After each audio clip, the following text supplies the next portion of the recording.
नमस्कार मैत्रिणींनो, आज आपण करणार आहोत वळीव लाडू। हे ना गणपतीला पार असतो आमच्यात। आता काय ठिकाणी वेगवेगळा पार राहतो, कोणी अनारशाचा करतं, कोणी लाडूचा करतं, पण आमच्यात ना वळीव लाडूचा पारा असतो। तर मी गेल्या वर्षी पण वळीव लाडू टाकले होते, पण ते वरून गुळ लावून टाकले होते, ते वेगळ्या प्रकारचे होते। आता हे आतमध्येच त्याच्यातच गुळाच्या पाण्यातच मळून ते दाखवणार आहे पारंपरिक पद्धतीने। माझी आजी अशी करायची।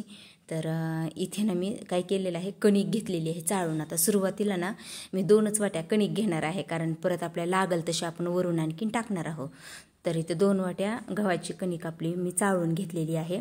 आणि त्याच्यात टाकण्यासाठी ना मी ना बेसन पीठ घेतलेलं आहे, एक अर्धी वाटी। आणि ते बेसन पीठ पण चाळून घेतलेलं आहे। एक छोट्या चमच्याने एक अर्धा चमचा मीठ घेतलेला आहे। आणि बडीशोप अशी ओबडधोबड कुटून घेतलेली आहे, 1 चमचा भरून आहे मोठ्या चमच्याने, ती बडीशोप टाकते। आणि इथे ना गूळ खिसून घेतलेला आहे 1 वाटी। तर आता गूळ 1 वाटी गुळाला ना अर्धी वाटी पाणी टाकायचं आणि ते ना असं हातानेच हे गूळ खिसून घ्यायचा, म्हणजे ते थंड पाण्यातच विरघळला जातो। जर तुम्ही असं खडे घेतले तर मग त्याला गरम करावं लागलं, ते विरघळुसतं गूळ, नंतर ते थंड करावं लागलं, मग त्यात वेळ जातो। मग खिसून घेतला ना गूळ, असं थंड पाण्यात थोडं चुरलेवणी केलं की ते आपोआप विरघळतो पाण्यात। तर 1 वाटी गूळ, अर्धी वाटी पाणी आणि अर्धी वाटी बेसन पीठ आणि त्याच्यात बसल तेवढी कणिक। तर 1-2.5 वाट्या कणिक बसती। मी सुरुवातीला 2 वाट्या घेतली, आता नंतर लागल्यास आणखीन अर्धी वाटी नंतर टाकणार आहे। आता हे कोरडं साहित्य आधी मिक्स करून घेते आणि ह्याच्यात ना कडकडीत तेलाचं मोहन टाकते। पोहे खायच्या चमच्याने 1-2-3 चमचे तेल आहे, अंदाजे जात आहे। तर हे कडकडीत तेलाचं मोहन टाकलं का नाही, आपले वळीव लाडू आहेत ना असे आतून खुसखुशीत होतात, असे निब्बर होत नाहीत। तेलाचं मोहन नाही टाकलं ना असं निब्बर होतात, आतून कडक होतात, खायला ते चावत पण नाही, तितके कडक होतात। तर आता या तेल आहे ना त्याचं दोन्ही तळ हातावर पीठ घेऊन प्रत्येक पिठाला त्याचं तेलाचा कण लागला पाहिजे म्हणून असं हातावर चोळू घेते ते, चांगलं तेल त्याला लावून घेते। तर छानपैकी तेल आता सर्व पिठाला चोळून घेतले मी।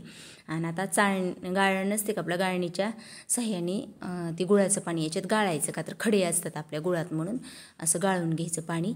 आणि 1 वाटी गूळ, अर्धी वाटी पाणी, अर्धी वाटी बेसन पीठ आणि आता सुरुवातीला 2 वाट्याच कणिक घातली, नंतर आणखीन अर्धी वाटी घालूया आपण, कारण लागतीच त्याला तेवढी प्रत्येक वेळेस माझं करण्याचं प्रमाण म्हणून, एक अंदाज मला माहिती म्हणून। तर काही कणकीला थोडंसं कमी जास्त 1-2 चमचा पाणी कमी जास्त लागू शकतं, तसं काही नाही। कणिक कोणती पाणी जास्त शोषून घेते, कोणती कणिक कमी पाणी शोषून घेते।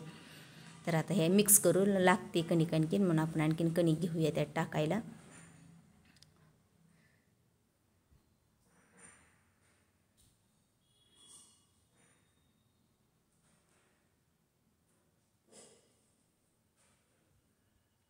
तर आणखीन अर्धी वाटी कणिक घेतली मी, आता ती टाकूया आपण याच्यात।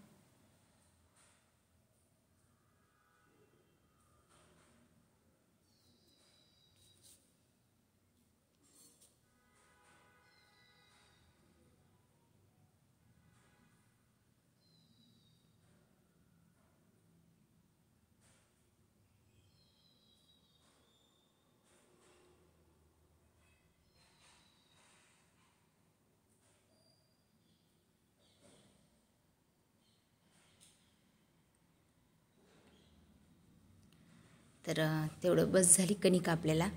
तर आता मी वळून गोळा घेतला आहे अशा प्रकारे।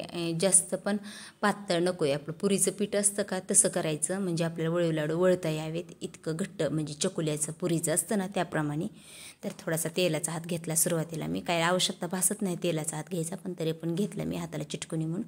आणि असं पोळपटावर ना थोडीशी गोळी घेऊन अशी त्याची लांबट अशी वळून घ्यायची ती हाताच्या साह्याने अशी।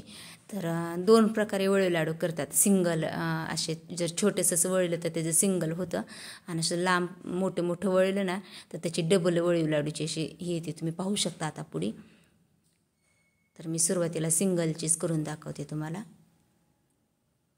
तर दोन्ही टोकं घ्यायची आणि अशी मध्यभागी जोडायची, ही झालं सिंगल वळीव लाडू असं छोट्या ह्याचा। ना आता आणखीन एक असंच दाखवते तुम्हाला, आणि नंतर मोठा वळून लांबट अशी वळायची त्याची, आणि त्याची वेगळीच असे दाखवते आणखीन। हे तुम्ही पाहू शकता, असे सिंगल याची अशी होती, पण याच्यापेक्षा ना ते जे आपण लांबट वळतो ना ती छान वाटते। आता मी मोठी वळून घेतली अशी, आणि आता लांबट वळली ना मग दुहेरी असं मध्ये हे करायचं, दुहेरी घेऊन. त्याने काय होतं ते असं भरीव दिसतं, छान दिसतं हे असा वळीव लाडू. तर मग तुम्ही अशा प्रकारे करू शकता, दुहेरी घेऊन लांबट वळून किंवा सिंगलेचं पण करू शकता. तर मी अशाच प्रकारे सर्व वळीव लाडू आता वळून घेते आणि वळून झाल्यानंतर तुम्हाला दाखवते. तोपर्यंत आपण तेल गरम करायला ठेवलेलं आहे. तर वळीव आपले एवढे वळीव लाडू झाले तेवढ्या पिठामध्ये वळून.